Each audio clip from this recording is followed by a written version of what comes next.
right, everybody, I guess we get started now. Let's start on the presentation of Ratio Deco 3.0 and the evolution of the ascent strategy.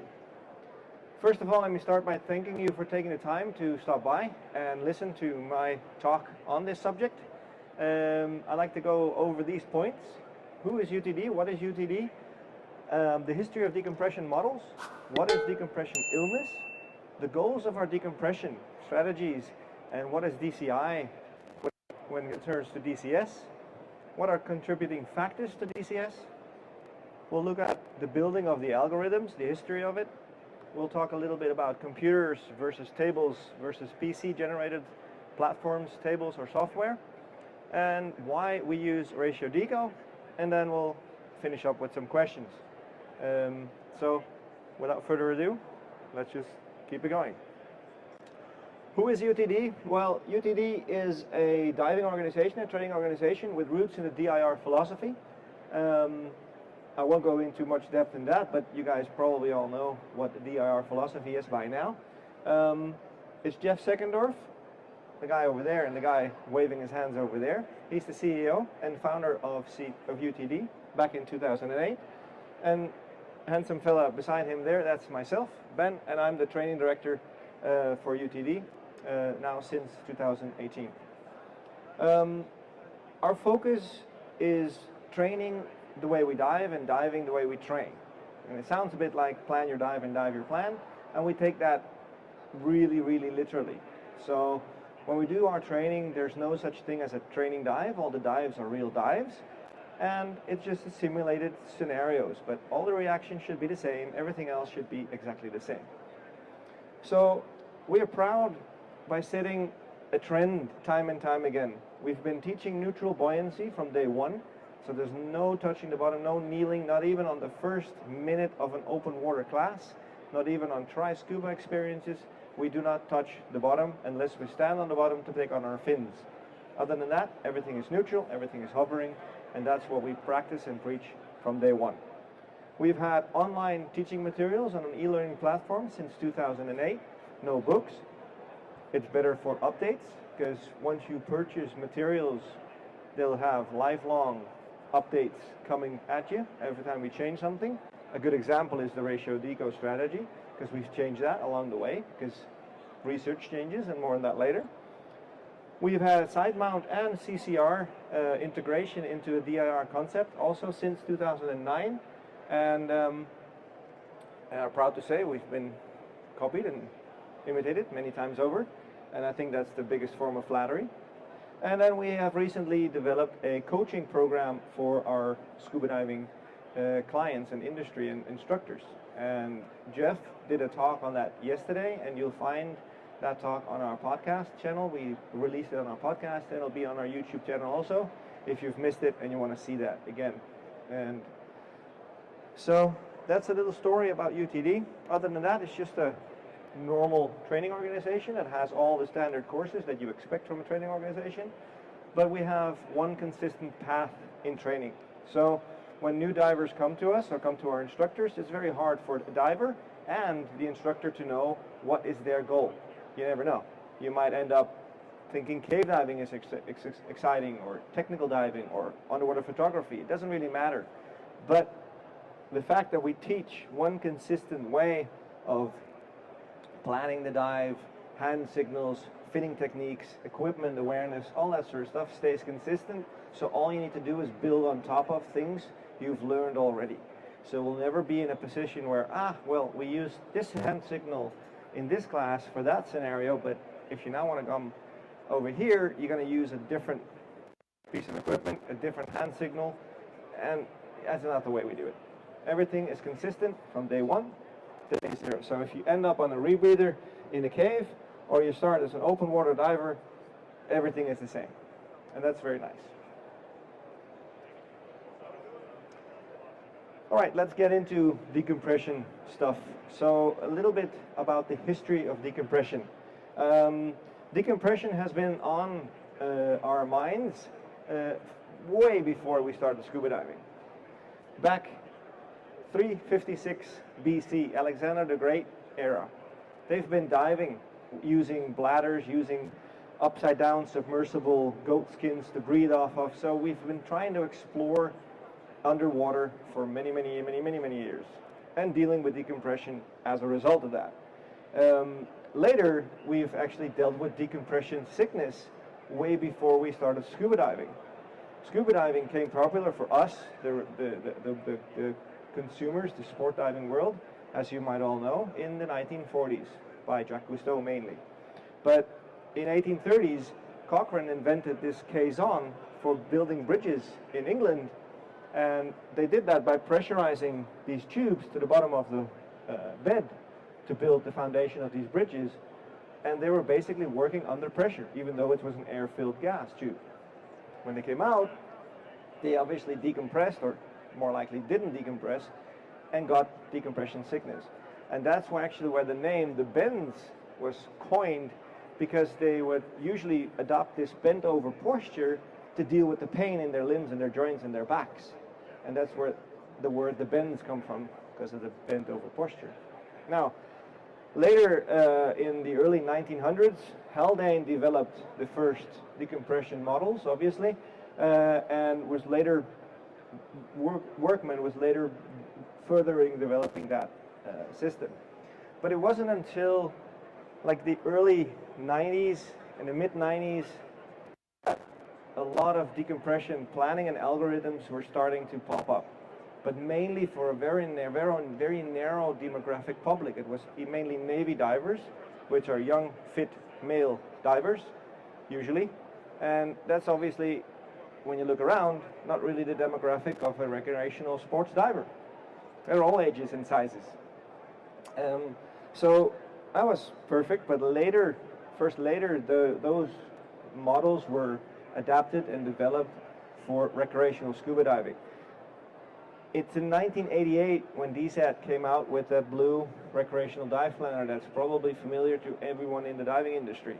And isn't it a little bit scary to think about that since 1988 that table hasn't changed? It's a bit weird when you think about it. And it's still used to this day.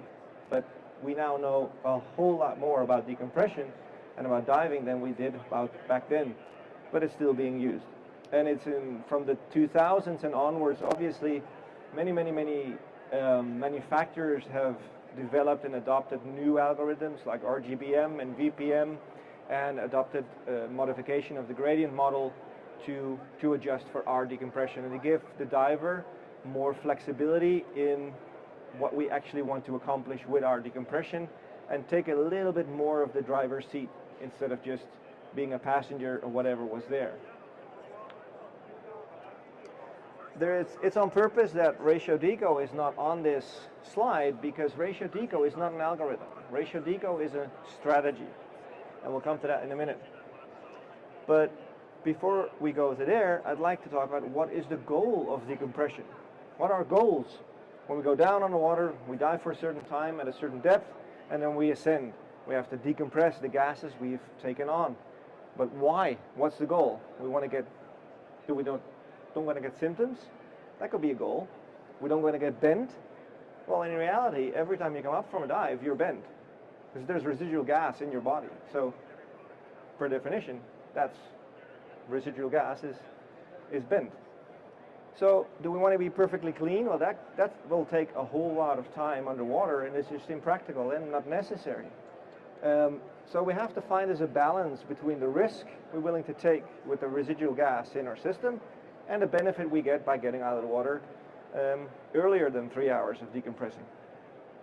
So what are we afraid of when it comes to decompression? Are we afraid to get bent? Maybe. Are we afraid to die or afraid to get hurt? Yeah, some people are afraid to die and get hurt in diving, but they rarely link that to decompression-related things. It's more like drowning or getting lost at sea or whatever, but it's rarely linked to decompression, because we have a computer, right? We can just follow the numbers. So that's not necessary to worry about. Someone else is worried about that. That can be their problem. Well, it's yours. What we're definitely worried about is permanent damage. We do not want to get out of the water with permanent damage to our bodies. So when we've established a goal, what is decompression illness? And we can divide that up into two, right? We can have decompression injury, long overexpansion injuries, which is a form of decompression illness due to ascending through a shallower depth. And lung overexpansion injuries is just basically air that cannot get escape from your air-filled cavities. But what we're talking about is decompression sickness, and it's the release of the gas that has been dissolved in your system to get that out. And that can be classified into two types. And you are all dive professionals, so I won't go into the depth of that. This is a slide from our teaching materials. But I'm going to say there's one more type, and that's the one that's called denial, and the little tiredness on the liveaboard, and the people falling asleep on the sun deck after 2 dives to 30 meters for 30 minutes, completely passed out. That's a form of decompression sickness, if you ask me. Well, we know what it is, and I've omitted the slide with the symptoms because you guys all know those, but we're not quite sure what it causes. Still we don't. Isn't that a bit strange? Because when you think about it, all the research is going out is constantly either contradicting itself on the causes, or they just show different results every time they put someone in the same situation. So recently the studies have shown that the immune response that sends enzyme clusters in as a reaction to our decompression process releases these cytokines and chemokines to attack that, and that can actually have a detrimental effect to us. So the immune system plays a part, the profiles plays a part, the bubbles. Previously we thought it was more the blockages that was the cause of it. Now we know that the gas don't really block, but they'll pass through all the passages because the bubble will just deform and go through. However, that creates damage to the cells and the cell linings of those narrow passages. And that's actually what creates the immune response, because it's sort of an attack to the system. And all these things have become aware in the recent years.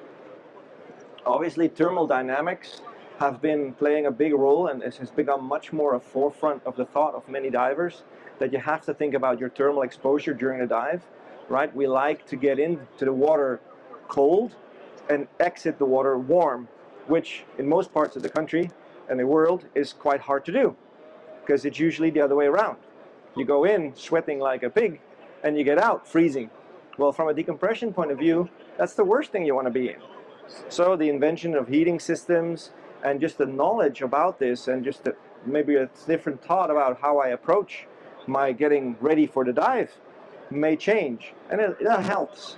But it's still very hard to say for doctors and specialists to say when is it safe to go up.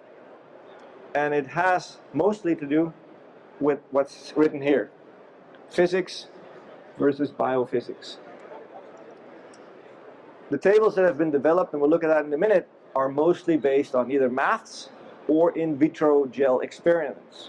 In vitro gel is just like in a petri dish or a gel block, and that result is very consistent, and we can do that test time and time again. However, our body is not a block of jelly.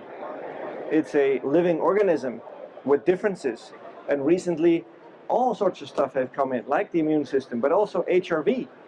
You know, heart rate variability might play a role in how your body copes with the stress of decompression. I mean, all these smart things came out. Now, my watch in the morning tells me how my HRV has been during the night and how ready I am for a physical exercise. And sometimes it's right, and sometimes it's not. And it's just amazing. And I think that links also to our decompression, because the decompression in our body is a hard effort for our body, even though we're not consciously aware of it. But if we're looking at the contributing factors of decompression sickness, you've all heard about hydration, and that has been like the big one for a long time. It's not as big of a problem as we always assumed. Obviously, stay hydrated, because it makes your blood more viscous and helps with all the systems in the body working better. Fatty tissue is less densely perfused and tends to bubble more, so that's not good. Get rid of that. Our age, unfortunately, when we get older, it's linked to a poor fitness, a poor cardiovascular system, maybe a different body composition, and that also has an effect. Carbon dioxide carbon dioxide buildup has a detrimental effect to the off-gassing properties and off-gassing capabilities of our body. And just the fact that we sometimes dive really deep with really dense gas helps us retain CO2, which is not a good thing. So in our system, we've limited air diving, or any mixture of air, so also nitrox, to 30 meters or 100 foot. Anything deeper than that, we add helium. Not to charge you more, because it's just better for your body. The dense gas is really, really a big effort, a big influence. Many people think about narcosis or PPO2, and that's what limits the depth of the gas. That's obviously limiting factors. However, we think the density of the gas is the biggest limiting factor. If you think about your voluntary volume you can move in and out of your lungs, your maximum voluntary volume, MAV. If I put you on a machine and I make you breathe as hard as you can at surface, you can move an X amount of liters in and out of your lungs. Now we take a diver down to 30 meters. However much they could move at 0 meters is half of what they can move at 30, just because of the density of the gas. And that curve, that is exponentially dropping after 30 meters. Like crazy dropping after 30 meters. So that's something to think about, because the CO2 buildup really impairs our decompression systems. Now, exercising before, during, or after diving is also a very, very hot topic in the research now. We know that exercise after a dive is not a good idea, because it can cause something that's called an IPAVA. It's called an interpulmonary alveolus anastomosis, and that's a mouthful. It means a little shunt where the gas that wants to get expelled from your body through the gas exchange in your lungs, it makes a little shunt and bypasses the alveoli where the gas exchange is supposed to take place. And that's obviously not good, because the bubbles will come in the arterial side, we get passed by, and now are in the venal side. Sorry, come from the venal side and get passed by, and now in the arterial side, where they just get redistributed. That's not what we want. So exercise straight after the dive is probably not a good thing. However, before the dive, actually some research has shown that the light exercise before the dive can have a little activation effect on our immune system, actually helping us prepare for the decompression stress that is to come later, which is very interesting. And then there's more points like injuries, scars, drugs, alcohol, smoking, obviously because of the CO in the smoke, bounce diving, spike diving, rapid ascents. Those all have to do with you as the diver, how you act underwater. If you are up and down all the time, that's not a good practice from your body's compressing and decompressing point of view. Fitness is also something you decide if you want to stay up and healthy. But if we look at the orange box below, those factors are even more important, I was always going to say. The inability to maintain a depth at for a certain time is super important. If you jump up and down during your decompression stops, it's really hard on your body to figure out what to do. The inability to determine proper decompression profiles. It should be easy, right? Because we just push a number in the computer and it'll tell you what to do. Well, how do you know you're going to change the numbers? I've been on dives with people that look at their computer and then say, oh, this is now going to take me 67 minutes to get to the surface. I don't want to spend over an hour. And they push some buttons, and now they've reset some gradient factors or reset some conservative model, and now it gives them 54 minutes to the surface. We'll use that one. And I'm like, okay, great. Why don't you push those buttons one more time and it gives you 0 and you can straight shoot up? No, that's not how it works. Oh, isn't it? But how didn't you cut off 7 minutes and that's okay? Well, yeah, but, you know, and they never have the answer because no one does. So if you cannot respond to the changes of the dive that have implications on your decompression, you're missing a big part. So we can deduce from that the biggest contributing factor in decompression sickness is lack of skill. If you look at the DAN numbers, 80% of the people that come into a decompression chamber have followed the dive computer to the letter and did not make any mistakes. However, they're still bent. So that tells us that there are many, many, many more factors that contribute to decompression sickness that we have to take into account as divers. Some of them is something we cannot do anything about, like physical disorders. The APA or APA-VA, as we talked about, it can either be a permanent shunt. Here you can see an illustration, that's the alveoli, the gas bladder that's used for the gas exchange. And here we can see bubbles in the blood, in the venal capillary, coming past by, should give it off, and be reoxygenated back to the body. However, if it's a shunt, it gets not reoxygenated and passes the bubbles by. That can happen. Or the simple hole in the heart between the arterial walls is called the TFO, patent foramen ovale, and it's something every single person in the world has when they're as a fetus and a baby in the mummy's stomach or belly. When they get born, that closes. Now, we'll go into depth on why that is, but the fact of the matter is, in every third of the population, that hole doesn't close completely. So it's no problem for normal life, but as a diver, it might actually pose a problem because bubbles can now pass through from the left to the right of the heart and also bypass our gas exchange. So those physical disorders are something we cannot do anything about. We're just born with them. However, the PFO can be fixed very, very simply, and you can get yourself tested for it very, very easily. Now into the meat of this presentation, decompression strategy versus an algorithm. Obviously, the Haldanian models have been built. The first model was based on a 5-compartment table and was tested by a great number of 19 open water dive and 7 chamber dives in 1908 or 1907, and was published in 1908. Afterwards, gradient factors have been developed, and gradient factors are a part of the Neo-Haldanian model, where we're basically looking at, okay, this is the maximum gradient we can create without getting us into trouble between the dissolved gas and the non-dissolved gas. So that means if you want to compare it to something else we can relate to, it's like, okay, the maximum amount you're allowed to drink before you drive is this. But are you like prohibited from making sound decisions even with that level that's accepted? Yes, you are. You cannot deny it. So I can only take half of that. Okay, great. That's what gradient factors do. We do not want to be on the limit all the time, because that's a risky place to be. Right? If there's an edge here and I want to look at the view, I can look at the view from here. It's the same view, but here I'm taking considerably greater risk of falling over that edge. And that's what gradient factors do. So gradient factors, if you have the setting in the computer, don't just play around with them if you don't know what you're doing. In our materials that are available to anybody, you just go online and purchase them if you want to take our class or not, it doesn't matter. There's a very in-depth explanation on how that works, and actually gives you a little bit more information on when you want to change it, what it actually means. But it means staying away from the upper limit of your aggressiveness of your ascent, in short.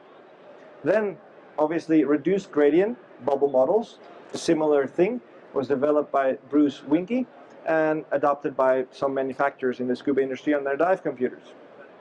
Also a mathematical-based system, similar to the varying permeability model by Dr. E. Yunt. I mean, all these systems are extrapolating mathematical models and giving you a ballpark number. However, it's always the focus of attention for many, many divers, and they get into heated discussions about a minute here or a minute there. But they completely negate what kind of gas you're using. Think about it. Every time you hear a discussion on decompression models, what do you do for a dive to this depth and then so long? How do you, this and this? They never ask, what do you do for a dive to this depth and this, on this and this gas, and these deco gases? It's only the time and profile they're thinking about. And that's, as you've now seen, I think maybe a third of the whole picture when we talk about our decompression strategy. So Ratio Deco is not an algorithm. It's a strategy that takes all the above algorithms into account and adding one great benefit to you. It gives you a proactive approach to your decompression. It gives you the knowledge to think, okay, what if something goes wrong? How can I adapt myself to changing conditions? A good example is thermodynamics. We know that that has a big influence. So you have your dive computer. Some of the algorithms even take water temperature into account and kind of make it a little bit part of their algorithm. But that's not to say that diving in cold water means that you are a cold diver. Because I do most of my diving in what's called 40 Fahrenheit, I think, 5 degrees Celsius. That's cold water. But I'm usually more cold in the tropics because it's the tropics, you know, forget it. And we'll spend hours down, oh, it's getting cold at the latest. Where it's about how you take your perception with you underwater. Now imagine you're in a cold water dive and you flood your dry suit. Now you're getting cold. Your computer doesn't know that. It gives you the same things. And if you think about the standard procedures, like, okay, cold and strenuous diving should be planned longer and deeper than they really are. When you take that to decompression diving, you've already been deeper and longer than you should be, because that was the whole intent of the decompression dive. Now what do I do? Then I should make my decompression longer. Well, yeah, but the longer you stay in the colder water, the colder you get, the worse you get at decompressing, kind of making the problem worse.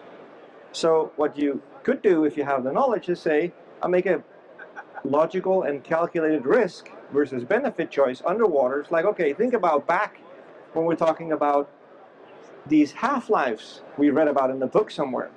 That means if we're thinking about back in the day 5 tables, 5 minute, 10 minutes, 15 minutes, 20, 30 minutes table compartments, after 5 minutes, my 5-minute compartment has half gone. After 10 minutes, the 5 minutes is clean. Almost. It's 75% clean. The 10-minute is half clean. So if I need to spend 20 minutes of decompression in a certain segment, if I spend half of that time, I'm a good way there. The last part is getting less and less and less and less important.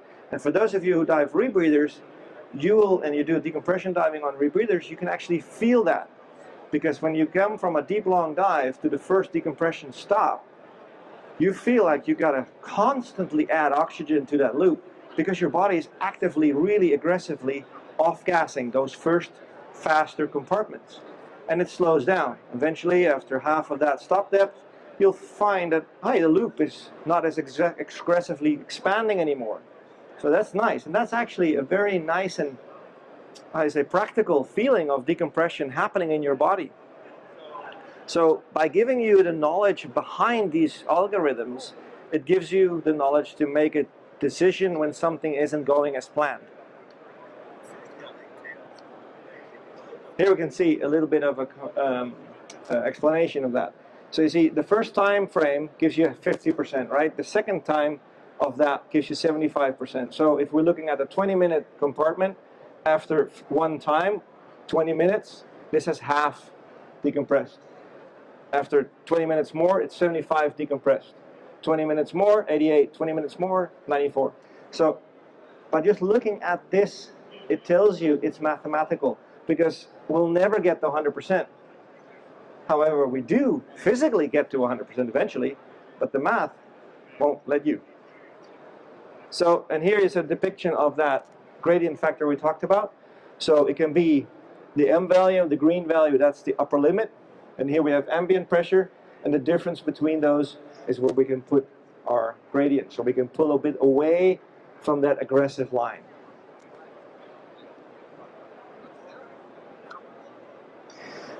So when we decompress, we basically have 2 systems we can utilize to decompress the gases we have dissolved.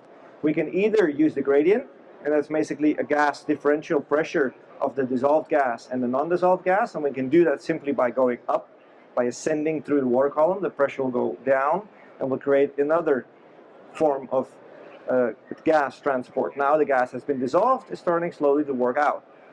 Or we can use what's called an oxygen window. We can trick the body into thinking that the gradient has changed by switching the gases we breathe. Because the body doesn't know what depth we are. The body functions on partial pressures. You can only get gas into your system if there is a higher pressure outside than there is inside. That's how we work. So if we trick the body by switching the gases to a deco gas, which has a lower portion of that gas you've been dissolving all the dive, we can actually start that off-gassing process. The good benefit of that is that the bubbles that do develop stay smaller because we're at a greater depth. So they're under a higher pressure. Now the same bubble size at a higher pressure is more rigid. The rigidness of that bubble is important, because if you ever take a glass of soda water and you look at the bubbles on the wall, everyone thinks you're kind of getting crazy, but if you look at the bubbles closely, you'll see these bigger bubbles. They're starting to move up along the wall of the glass. And when they get in contact with a small bubble, what happens? Does the big bubble and the small bubble equalize and become two equally sized bubbles? Or does the big bubble push the small bubble away and moves up? Or does the small bubble go into the big bubble and creates an even bigger bubble? It's option C. And the problem with that is that even bigger bubble at the same pressure, because it's still at the same depth, the pressure of the bubble, the surface tension of the bubble, gets lower the bigger it gets. The lower it gets, the easier it takes on other gases. And it can even come to a point where it directly takes on gases from the surrounding tissue straight into that bubble. It's not what we want. So we want to keep those bubbles small so they can pass through. Now, a tiny little hard bubble can pass through passages much easier than a flexible big blob of gas.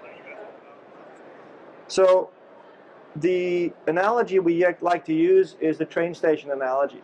If our body is the train and the gas is in the lungs, or the non-dissolved part is the platform, if it's full with people, we want to get people out of the train, it's harder. So if we eliminate the people from the platform, they can easily move out. And that's basically what we're doing by opening the oxygen window and changing the gases we breathe. So if you take the inert gas you've been absorbing out of the equation, it gets easier to get the gas out because there's less back pressure, if that makes sense. All right, so let's look at the computer way of doing things. Just buy one of these fancy screens, put them on your wrist and follow the numbers. Or the tables, you're old-fashioned, you're going to go by the blue table since 1988, or other tables, or you use a PC-generated table by software that's on a computer, and you plan your dive that way. What are the differences? Well, the tables are nice for reference. They give you a ballpark idea. Okay, great. I can stay at a certain depth for a certain amount of time, and that means I'm still within my NDL. Or if you look at decompression tables, if I spend so much time at this depth, that gives me X amount of decompression obligation. When we look at dive computers, they're all doing that for you on the fly, which sounds super convenient, but it really puts people into this, okay, someone else is taking responsibility for my safety. I don't need to think about it anymore. I can just look at my $1,000 machine and it'll get me out of the water. Well, think about the example of 80% of the people in the chamber, right? They did that and they still end up. So it might be an idea to pay a little bit more attention to what you're actually pushing on those numbers. The biggest issue is the validation of these things. The validation of computers has nothing to do with the algorithm that's used. And that's a bit of a wake-up call for many people, because we're so used in the society we live in that if something has been approved and tested, and if it's available in the shops, it must be approved and tested, must be safe to use. But what are we buying a dive computer for? Is for the algorithm, right? It's to know when to get up or where to stop and when to do the gas switches and all that sort of stuff. The only validation for the approval of these computers are done on the things that they can actually measure. So time, can we measure time? Yeah. How accurate is it? Can we measure depth? Yeah. How accurate is it? Okay, great. How deep can it go without imploding or leaking? Okay, that we can test. Great. You said it does this. We tested it. It does it. You're approved. But the validation of the algorithm is never something that can be done because we're humans. We're different every single dive. You can do the same dive twice in a row with the same diver, the same gas, exactly the same, and the body will respond differently. I mean, I'm an athlete. I run, and there's a bike, and I swim. If I get on my bike and I ride or I run this morning, my pace is going to be slightly different every day, and I can feel a different preserved exertion every time I do that. If my body was a simple machine, it would feel exactly the same every single time, and it doesn't. So why can we assume that every time we take a dive computer down underwater, we can use the exact same numbers it spits out? It makes no sense, because we are different every time we go under. So back to the tables that generated, it kind of represents a repeatable error, because you go on a dive trip, there's always one eager guy, he prints out the tables. Back in the day when I learned to dive that way, there's one guy, usually me, that printed them out and laminated them for everyone, and oh great, Ben did it, and everyone takes it. However, if I made a mistake, it's now written in stone. I could have been Moses coming down from the mountain with the 10 commandments and say, hey, this is now law. If I made a typo, I'm sorry, that's it, you know.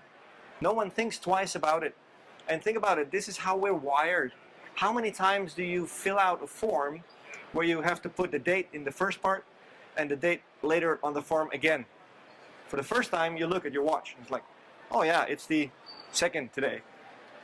And when you get to the end of the form, you're like, automatically you look at your watch. We mentally are wired to not store things if the information is readily available. We like to keep the hard drive space available.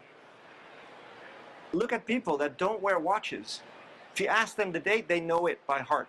Because they know, like instinctively, that information is not readily available. I need to keep that stored because it's information I need to have. And you take the same approach to decompression. If you train yourself with gas usage, with decompression, to think more about what you're doing, about your average depth, about the gas you're using on certain dives, you get more proactive, and that's where we want to go to. Because no dive computer, table, planning software, Ratio Deco, nothing can predict DCS of not occurring, because we're so diverse. So when we're looking at a strategy is, if you look at Wikipedia, that's what I did, it's a high-level plan to achieve one or more goals under circumstances that are uncertain. And that's what it is, right? We look at all these parameters that have an influence on our decompression, cleanliness, and we form a strategy based on that. We can adjust it however we want. Now, why do we use Ratio Deco? It's kind of obvious by now, because we want to put you in the driver's seat, and it kind of gives you a better idea of what you can do underwater to make more informed choices. I do a lot of cave diving, a lot of mine diving, and we use that principle in there as well to judge if we can continue on a certain path in the cave and think about our decompression. Because if I'm on the rebreather, gas is almost not a problem. However, the bailout gases are. So I can push the machine for however the machine has a limit based on scrubber time and oxygen available in the cylinder. I can push that for a long time. However, if that machine starts to decide to stop working for me, I need my bailout gases to get out. So I need to know what my decompression obligation is after a certain decision, and if that can be met by the gas I've placed on my way in. And Ratio Deco gives you a tool to look into the future of your dive. Say, okay, I'm at a certain depth. I'm now wanting to extend my time for 15 minutes. If I'm at 45 meters, we have a ratio of 1:1. That means I have 15 more minutes of decompression. But that also means if I'm in a cave and I'm swimming and I'm looking at my team and I say, hey, should we continue? If I continue for 5 more minutes into that cave, that means 5 more minutes of decompression obligation going in. That means 5 more minutes of decompression obligation coming back. That's 10 more minutes of decompression obligation. Do I have gas enough for that? And I think, okay, my previous plan was 20 minutes of deco. I have an 80 cubic feet of oxygen hanging there. I can do that.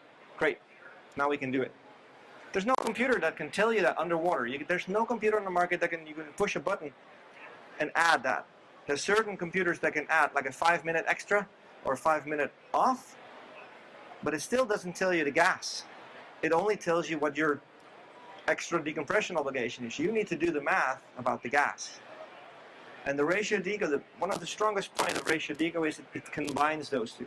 So it gives you a tool to really link those two together which I think is a great way of doing it. So ultimately, when something goes wrong, you have the knowledge to prioritize certain decisions underwater.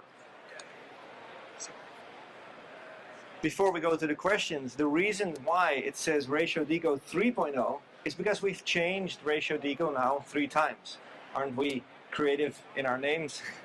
But it goes to show that we are not stuck in a certain way. If we know that there is a different way of doing it, and we've recently learned in a 2016-2017 decompression profile project in Italy, together with the University of Bologna, which was a 5-year ongoing study on deep stops and all that sort of stuff. After that, we've rethought about our decompression profiling and changed it. And now, recently, other research has shown that being more aggressive on the deep stops actually makes that we need to be less aggressive, especially in the shallow parts. So we make a slower ascent. So in 3.0, we change those things. So we have a lot less. We can go shallower quite aggressively. However, we've actually extended some of the ascent times after the gas switch, because that's a really crucial point, and that's the latest in the industry that's thinking about that. That's after the gas switch at 6 meters. That's when we need to really slow things down. That's the final part that really expands. So that's something to think about. Anyway, now we're here in the questions, and there's no such thing as a stupid question. There are only stupid answers. So let them go. And whoever has a question, I can take it. Preferably about diving. Love life will take another way.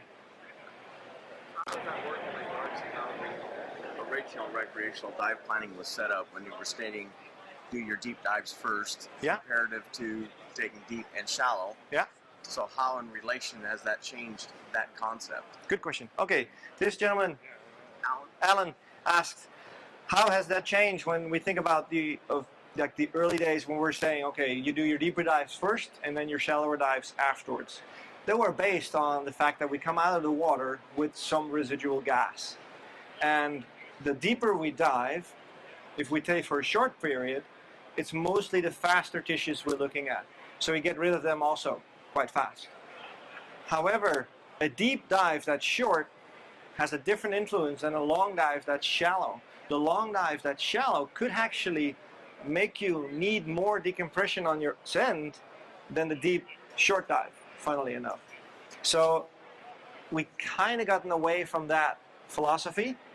However, take everything into perspective, right? You're not going to do a 5-meter dive for 4 hours and then a 60-meter dive for 2 hours afterwards. That's just a bit weird to do it that way. However, certain scenarios put you in a situation where that's needed. But in general, for recreational diving, as you just said, within the limit of 10 to 15 meters, or what's that, 30 feet, 40 feet, there's no evidence to show that it's better for you to do that. However, that's using our system. When we apply our strategy to recreational diving, our ascent profile is up to 50% the depth you're at, and then 1 minute for every 3 meters or 10 feet you ascend to the surface. So if you compare that with a standard computer ascent, it takes the same amount of time to get to the surface, except we slow down the ascent rate earlier.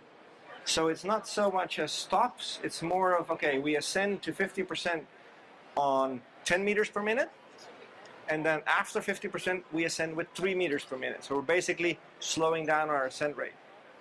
Because we know at a pressure reduction of half, bubble starts to form. Now half of the pressure is not at half of the depth. However, it gives us a bit of time to give the body to react to the pressure changes, and it makes it easier. And the next time I challenge you, on a liveaboard we do multiple dives a day for multiple days in a row, adopt that philosophy and you'll feel like $1 million come out of those dives, because you're pushing them on the liveaboard, 30 meters, nitrox 32, 30 minutes, all the way to the limit, to the tank is almost vacuum, and we'll ascend 3 minutes for 5 minutes, for 5 meters, and up we go. Change the philosophy. The time it takes to get to the surface is exactly the same, because you stop the 3 minutes at 5 but you've added the 3 minutes on the slow ascent, so the time of the dive is exactly the same. However, your body will thank you for it. Think about it on your way to a traffic light. You can see the traffic light far away, back off the gas, and slowly apply the brake to make you stop at the traffic light. Or you keep the gas on, and then when you're almost there, you slam on the brakes, and you get to the traffic light. Both accomplish the same goal, but your brake pads are glad that you did the first one and not the second one. A bit of a similar thing. Yes, sir. Can I tag on to that question? An example dive in Tulum. Yeah. A cave dive, Pet Cemetery to Yeah. Blue Abyss. Yeah. So I'm 45-ish feet Yeah. for ways, and then I'm going to do a deep dive and spend an hour, say, down at 200 feet in the Blue Abyss. Exactly. But then I come back up, and I'm 45 feet again, and, Yeah. and the theory is I got plenty of time to decompress. Now, the more specific question is, can I cut short some of my ascent in the Blue Abyss because I know I'm going to be on a long time at 45 Yes. feet? Fantastic question. This gentleman asked about cave profiles, and caves always throw us curveballs because we can almost never do a perfect profile in a cave because the cave kind of has a ceiling, like a hard ceiling. So he asked, is a cave in Mexico where you dive in for a very long time at a relative shallow depth, then you descend to a deep depth, coming back into the cave at a shallow depth for a long time, and you're gonna have to do that same little dip back down and up. And it's a great example of using your mind and using the knowledge on decompression to adapt those dives, because your dive computer will have no idea what to do with those things because it's all based on maths, right? So you get really lulled into this false sense of security thinking about that. And the second question in the question was, can I cut down on my ascent on the part into the dive, right?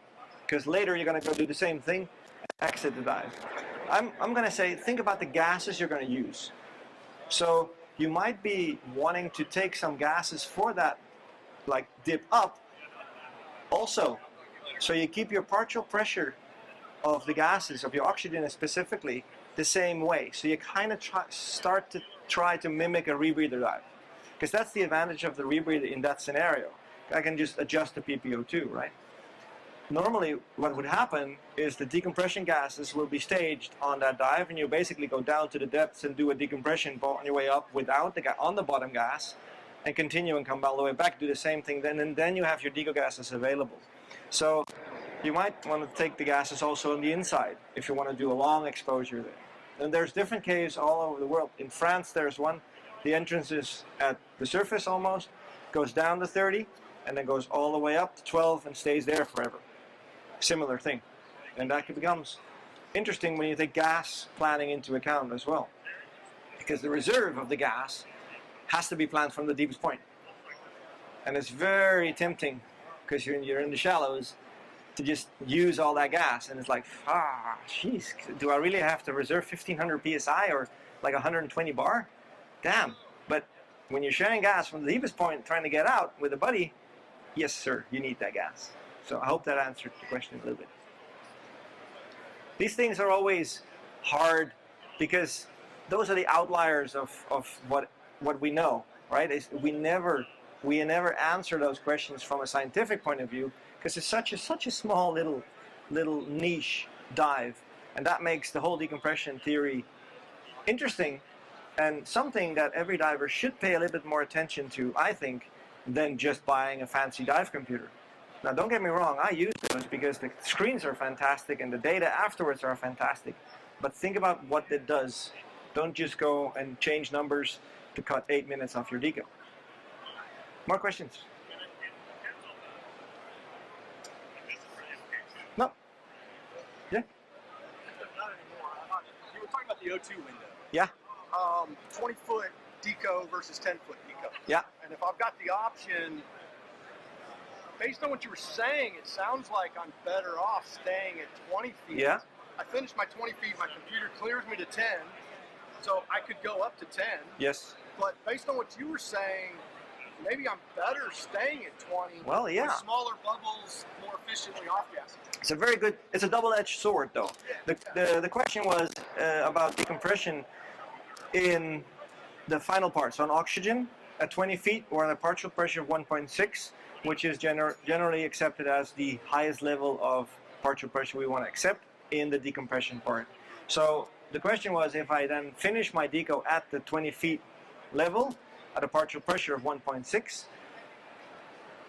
can I get more benefit of staying there during the whole decompression, or is there a benefit of ascending a little bit? And it depends on how long that decompression is for, because oxygen is not the be-all and end-all. It's fantastic because there's absolutely no inert gas. So the train station is completely empty. So all the gas that's dissolved can easily run out. It's like now the shop is, the fair is closed, it's Friday, all the booths are gone, I can go straight for the exit. I don't have to go zigzagging. So that's... However, the aggressive oxygen nature kind of with our body a little bit, because it's higher, much higher partial pressure than we're used to. So the alveoli in the lungs develop kind of a mucus lining to protect them. That reduces the gas exchange, which in turn reduces your effectiveness. On top of that, because of the high PPO2, there's a thing called vasoconstriction. The arteries and the veins in the extremities constrict a little bit, which is also not beneficial because it simulates the similar systems as cold water, right? It contracts in the extremities, reducing the off-gassing in those extremities. How you deal with that is by integrating air brakes into your decompression profile. So dropping down on your PPO2 by going back to your backgas, or dropping the PPO2 in your rebreather, or ascending to 10 feet. And that kind of makes sense. Ascending to 10 feet drops your PPO2 to 1.3, but it adds a bit of gradient to you. So we say, hey, depending on the situations, if you have a 15-minute decompression obligation at 20 feet, do 10 at 20 and 5 at 3, or 10, sorry. I'm from Denmark, so my brain is working in metric. So yeah, for sure, you can do that and think about it. Also, hey, my oxygen tank was free-flowing when I turned it on. I'm gonna now do 7 minutes at 20, and then the rest of the 7-8 minutes at 10. Save the gas, be a longer time on the deco. So for sure, it helps. So split the 10-minute portion into half 20 for half 20. Yeah, you can. You can. You can. Definitely. That's it. Well, anyway, our stand is like the closest stand almost to this booth. So if you have any questions later on, go over there. There is a business card on your seat. If you have any questions, drop an email. And this presentation will also be available on our YouTube channel or on our podcast. So scan the code and get there. Our podcast is full with all kinds of funny podcasts. We do one that's very popular called Most Obscure Questions in Scuba Diving, and we'll answer all kinds of questions relating everything like P-valves and what to do with beards and what have you. It's full with all kinds of obscure questions. It's really funny. Well, thank you for your attention, and have a good show.